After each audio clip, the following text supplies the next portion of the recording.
उद्देश्य नहीं था। ये हम लोगों के अंदर एक जो तड़प है वक्त को लेकर के, ये उसकी झलक देखने को आपको नजर आई हुई है। आज पूरे हिंदुस्तान के अंदर में मुसलमानों के ऊपर जबरन वक्फ के नाम पे एक बिल लाया गया जिसको मुसलमान एक्सेप्ट नहीं करता, लेकिन उसको सत्र के अंदर में ला करके उसको चर्चा का विषय बनाया गया और अमित शाह द्वारा ये धमकाया भी जा रहा है कि हम इसको लागू करके रहेंगे। आपने देखा होगा 2004 के अंदर 2020 के अंदर में इन्होंने ऐसा ही एक बिल लाया था, कृषि कानून, जिसको जबरन हमारे किसान भाइयों के ऊपर में लादा गया। अब जब उन किसान भाइयों ने पूरे 9 महीने या साल भर सरकार का विरोध किया, 700 से ज़्यादा अपनी जानों का नजराना पेश किया सरकार को, तब जाकर के सरकार अपने घुटने पे आई और उस बिल को वापस ले आई। तो ये जो वक्त बिल हम पर जो लादा जा रहा है, ये इतना आसान नहीं है हम पर लाद देना। ठीक है, आप लाद भी दोगे, लेकिन उस लादने के बाद आप जबरन वक्त बिल को हम पर थोपोगे, तो उस थोपने के बाद में आप उसके परिणाम को भी भुगतने के लिए तैयार हो। हिंदुस्तान के हर सड़कों पर मुसलमान बड़ी तादाद में उतरेगा, चाहे वो पार्टी की शक्ल में हो, चाहे संगठन की शक्ल में हो, उतरेगा और सरकार का खुला विरोध करेगा।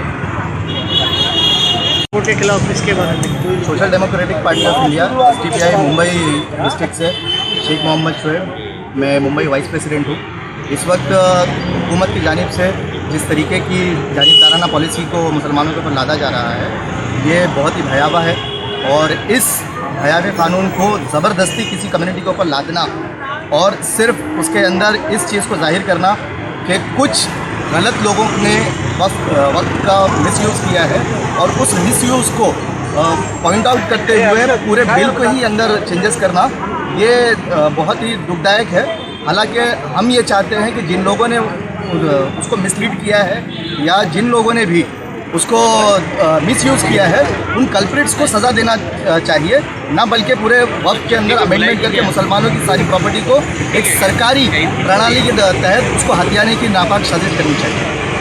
आगे आपकी क्या रणनीति रहेगी इस पर?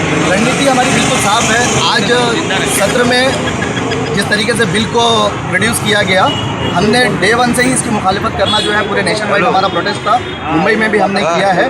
आगे आज तो हमें प्रोटेस्ट करने के बाद RCA पुलिस स्टेशन में डिटेन किया गया। हमारे कई साथी यहाँ पर डिटेन हुए हैं, लेकिन आने वाले वक्त में वो अगर ये सोच रहे हैं कि चंद लोगों को या चंद हमारे कैडर मेंबर्स को वो डिटेन कर लेंगे, तो उसके बाद ये आने वाला जो हमारा मूवमेंट है तो ये रुक जाएगा।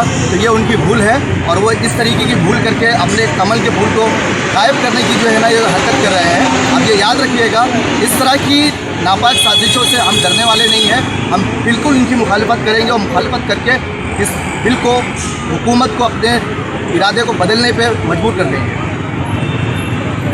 जिंदाबाद जिंदाबाद जिंदाबाद जिंदाबाद जिंदाबाद। बिल वापस लो, वापस लो, वापस लो, बिल वापस लो, वापस लो, वापस लो। अमित शाह की तानाशाही नहीं चलेगी, नहीं चलेगी, नहीं चलेगी, अमित शाह की तानाशाही नहीं चलेगी, नहीं चलेगी, नहीं चलेगी।